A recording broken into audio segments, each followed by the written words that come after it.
Hello everyone. आज हम 2024 के first half year that is जनवरी से जून 2024 के रियल एस्टेट परफॉर्मेंस को एनालाइज करेंगे और ये प्रिडिक्ट करने की कोशिश करेंगे कि रियल एस्टेट मार्केट किस तरफ जा रही है और डिफरेंट सिटीज़ में रियल एस्टेट का फ्यूचर कैसा दिख रहा है। कॉलियर्स ने इन्वेस्टमेंट इन रियल एस्टेट पे एक बहुत ही बढ़िया रिपोर्ट बनाई है और नाइट फ्रैंक ने सेल्स और न्यू लॉन्चेस पे। आज का वीडियो बनाने के लिए मैंने इन दोनों रिपोर्ट्स को रेफर किया है, बट एनालिसिस, ओपिनियन और prediction is based on my personal understanding of real estate. जिनको और डिटेल में स्टडी करनी है उनके लिए मैंने इन दोनों रिपोर्ट्स का लिंक नीचे डिस्क्रिप्शन में शेयर किया है। Hello everyone, I am Rohan Bhardwaj and शुरू करते हैं आज का वीडियो। आज का वीडियो शुरू करने से पहले let me share with you कि मैंने एक नया चैनल शुरू किया है by the name of Rohan Bhardwaj. इस चैनल पे I share practical tips and actionable strategies for personal development, career management, professional success, relationship management and how to live a more fulfilling life. इस चैनल पे मैं कोई ज्ञान नहीं देने वाला हूँ, but I share practical skills and strategies जिनको यूज़ करके आप अपनी लाइफ ट्रांसफॉर्म कर सकते हो, करियर में सक्सेस पा सकते हो, एक बेटर और पावरफुल इंसान बन सकते हो। आप लोगों ने इस चैनल पे मुझे बहुत प्यार दिया है and I am really thankful for that. I will request you all कि आप एक बार नए चैनल को भी एक्सप्लोर करें एंड आई बिलीव आपको नया कंटेंट भी बहुत हेल्पफुल लगेगा। नए चैनल का लिंक मैंने नीचे डिस्क्रिप्शन में शेयर किया है, please check it out. Now coming back to real estate performance review. Real estate में इन्वेस्टमेंट से शुरू करते हैं। According to Colliers report 2024 quarter 2 में इंडियन रियल एस्टेट में $2.5 बिलियन की इन्वेस्टमेंट हुई थी, which is around 20,000 crore rupees. This was 20% more than quarter 2 of 2023 और सबसे इम्पॉर्टेंट 2021 से अभी तक किसी भी एक क्वार्टर में ये सबसे ज़्यादा इन्वेस्टमेंट है। अगर पूरा first half of the year देखें दैट इज़ जैन से जून 2024, तो टोटल $3.5 बिलियन का इन्वेस्टमेंट हुआ था, जो लास्ट ईयर के कंपैरिजन में 6% कम था, मतलब मोर और लेस सिमिलर ही था। ये फर्स्ट हाफ का $3.5 बिलियन इन्वेस्टमेंट में से 74% फॉरेन इन्वेस्टमेंट था और बाकी का 26% पैसा इंडियन फंड हाउसेस का था। अब यहाँ पे दो क्वेश्चंस आते हैं। पहला कि ये इन्वेस्टमेंट कौन कर रहा है, तो ये इन्वेस्टमेंट बड़े फंड हाउसेस कर रहे हैं जैसे ASK, GIC, मोतीलाल ओसवाल। दूसरा, ये पैसा किसको दिया जा रहा है और क्यों, तो ये पैसा मोस्टली डेवलपर्स को मिलता है नया लैंड खरीदने के लिए और कंस्ट्रक्शन करने के लिए।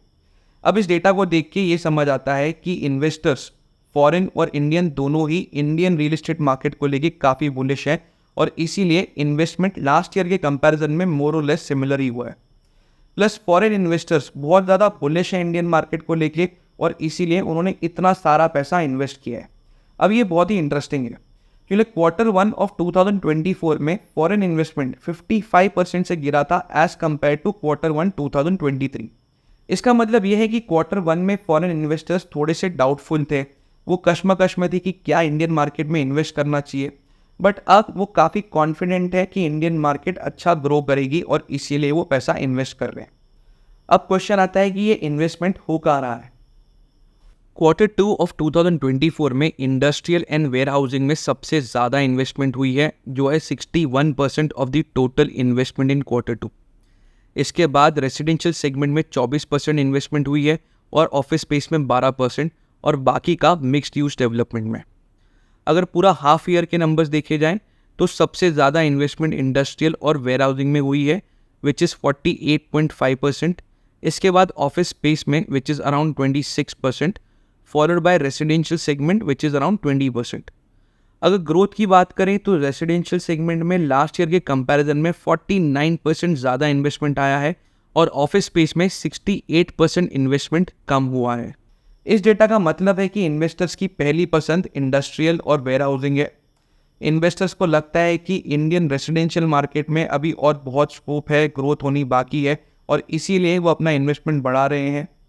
ऑफिस स्पेस को लेके वो थोड़ा डाउटफुल है, उनको लग रहा है कि ऑलरेडी बहुत ज़्यादा इन्वेंट्री है और इसीलिए वो अपना इन्वेस्टमेंट कम कर रहे हैं। यहाँ पे जो लोग ऑफिस स्पेस में इन्वेस्ट करने की सोच रहे हैं उनके लिए अ वर्ड ऑफ कॉशन कि वो डेवलपर्स की मार्केटिंग और ऑफर्स के चक्कर में ना आए और इन्वेस्टमेंट करने के पहले अपने लोकल मार्केट और लोकल बिजनेसेस को अच्छे से स्टडी करें और प्रेफरेबली एक ready to move in property में इन्वेस्ट करें जहाँ पे लीज आ रही है, ताकि आपका ओवरऑल रिस्क कम रहे। अब देखते हैं कि ये पैसा इंडिया के किन शहरों में इन्वेस्ट हो रहा है। Q2 में 6 मेट्रो सिटीज़ मिला के 28% ऑफ द इन्वेस्टमेंट हुआ था और बाकी का 72% investment rest of the India में हुआ है। मेट्रो सिटीज़ में भी सिर्फ बैंगलोर, दिल्ली एनसीआर और पुणे में इन्वेस्टमेंट के अमाउंट बढ़े हैं as compared to last year, और बाकी सिटीज़ में इन्वेस्टमेंट का अमाउंट घटा है। अगर इंडिविजुअली सिटी वाइज देखें तो इस 28% में से मेजरली 16% तो सिर्फ बैंगलोर में ही इन्वेस्टमेंट हुई है, और वो भी मेजरली रेसिडेंशियल सेगमेंट में। इसके अलावा मुंबई सिर्फ एक सिटी है जहां रेसिडेंशियल सेगमेंट में इन्वेस्टमेंट ज़्यादा हुई है। बाकी सभी सिटीज़ में दिल्ली एनसीआर, हैदराबाद और पुणे में ऑफिस स्पेस में ज़्यादा इन्वेस्टमेंट हुई है as compared to residential segment. अब ये डेटा देख के दो चीज़ें पता चलती हैं। पहला कि बड़े इन्वेस्टर्स और डेवलपर्स का फोकस टीयर 2 सिटीज़ पे ज़्यादा है और इसीलिए वहाँ पे ज़्यादा इन्वेस्टमेंट हुई है। अब इसका एक लॉजिकल रीज़न ये भी है कि सबसे ज़्यादा इन्वेस्टमेंट इंडस्ट्रियल और वेयरहाउसिंग सेगमेंट में आई है, जो मेजरली टीयर 2 सिटीज़ में ही है। दूसरी चीज़ जो समझ में आती है वो ये है कि डेवलपर्स और इन्वेस्टर्स मेट्रो सिटीज़ के रेसिडेंशियल प्रोजेक्ट में कम इन्वेस्ट कर रहे हैं। अब इसका एक लॉजिकल रीज़न ये हो सकता है कि इन्वेस्टर्स को ये लग रहा है कि मेट्रो सिटीज़ में उनको बहुत अच्छे रिटर्न्स नहीं मिलेंगे। ऑलरेडी घरों के प्राइसेस बहुत हाई हैं, तो उनको और ज़्यादा प्राइस बढ़ने की संभावना कम लग रही है और इसीलिए वो इन्वेस्टमेंट कम कर रहे हैं। But to come at a better conclusion, we will also need to look at the sales and new launch data of different cities. Knight Frank ने 2024 के first half that is Jain से जून 2024 तक की real estate performance report publish की है। Sales और new launch analysis के लिए हम इसे ही यूज़ करेंगे। हम सिटी वाइज 3 चीज़ें चेक करेंगे: sales, new launches and quarter to cell.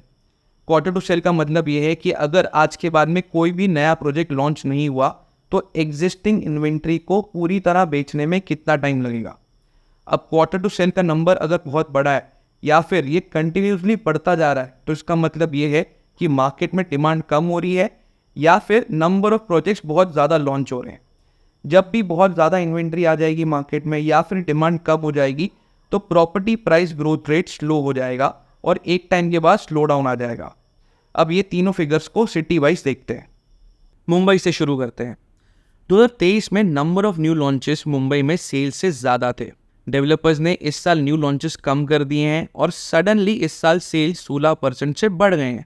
QTS 7.5 का है, इसका मतलब पूरी एग्जिस्टिंग इन्वेंट्री 2 साल के अंदर बिक जाएगी, मतलब पूरा प्रोजेक्ट अंडर कंस्ट्रक्शन स्टेज पे ही बिक जाएगा।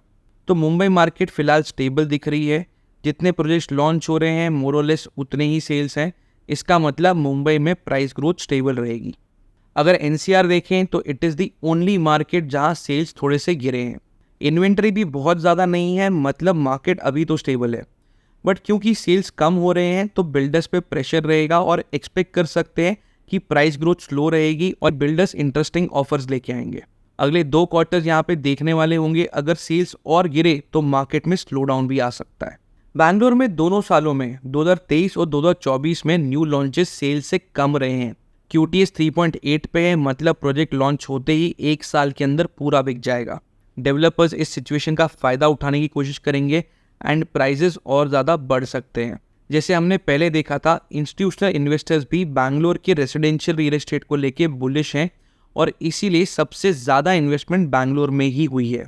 पुणे में भी सेम सिचुएशन है और न्यू लॉन्चेस सेल से कम है और QTS 3.6 का है, मतलब मार्केट हॉट है और अभी और ज़्यादा प्राइस ग्रोथ एक्सपेक्ट की जा सकती है। हैदराबाद में न्यू लॉन्चेस सेल्स के कंपैरिजन में काफ़ी ज़्यादा हो रहे हैं, लेकिन सेल्स ग्रोथ भी काफ़ी अच्छी है और QTS भी सिर्फ 1.5 साल का है, मतलब बायर्स और डेवलपर्स दोनों ही बुलिश हैं। ऐसी सिचुएशन में अभी भी अच्छी प्राइस ग्रोथ एक्सपेक्ट की जा सकती है, बट सेल्स और न्यू लॉन्चेस का गैप पे नज़र रखनी होगी। अगर इन्वेंट्री एकदम से ज़्यादा हो गई तो ग्रोथ रुक जाएगी। अहमदाबाद में डिमांड अच्छी है बट QTS ज़्यादा है, इसका मतलब डेवलपर्स के बीच अच्छा कंपटीशन रहेगा टू सेल देयर इन्वेंट्री। ऐसे केस में प्राइस ग्रोथ स्लो हो सकती है और डेवलपर्स अच्छे ऑफर्स दे सकते हैं। कोलकाता और चेन्नई में हमेशा से डिमांड और सप्लाई लिमिटेड रहे हैं, बट अभी कुछ सालों से ये दोनों मार्केट्स ग्रोथ पे हैं। ओवरऑल बैंगलोर और पुणे दोनों ही मार्केट्स में रेसिडेंशियल सेगमेंट में अभी भी अच्छी प्राइस ग्रोथ एक्सपेक्ट की जा सकती है। इसके बाद Hyderabad will be a high performing market, but यहाँ पे अगले 2 क्वार्टर्स देखने वाले होंगे क्योंकि अगर सेल्स और इन्वेंट्री का गैप बढ़ा तो प्राइस ग्रोथ रेट स्लो हो जाएगी। Mumbai looks like a stable market जहाँ पे कंसिस्टेंट ग्रोथ मिलेगी। एनसीआर में सेल्स गिरे हैं, इसका मतलब हो सकता है कि रिटेल इन्वेस्टर्स कम हो रहे हैं और फ्यूचर में प्राइस स्टेबिलिटी आने की, प्राइस ग्रोथ रेट स्लो होने की हाई पॉसिबिलिटी है। बट अगेन ये एक पूरी सिटी का ओवरव्यू है। एक सिटी में location to location situation change होती है और अगर किसी लोकेशन पे डिमांड ज़्यादा है और इन्वेंट्री कम है तो वहाँ पे अभी भी काफ़ी अच्छा प्राइस एप्रिसिएशन मिलेगा। बट ये रिपोर्ट हमको एक सिटी का अच्छा ओवरऑल अंडरस्टैंडिंग देती है और एक बेटर डिसीजन देने में हेल्प करेगी। आई होप आपको आज का वीडियो यूज़फुल लगा होगा। अगर पसंद आया है तो प्लीज़ इसे लाइक कीजिए, फ्रेंड्स, फैमिली, कलीग्स के साथ में शेयर कीजिए और आपने अगर अभी तक मेरा चैनल सब्सक्राइब नहीं किया है तो प्लीज़ सब्सक्राइब कर लो, क्योंकि मैं इसी तरीके से इंडियन रियल एस्टेट को कवर करता रहूँगा। That's all for today, signing off. I am Rohan Bhardwaj. Take care, have fun.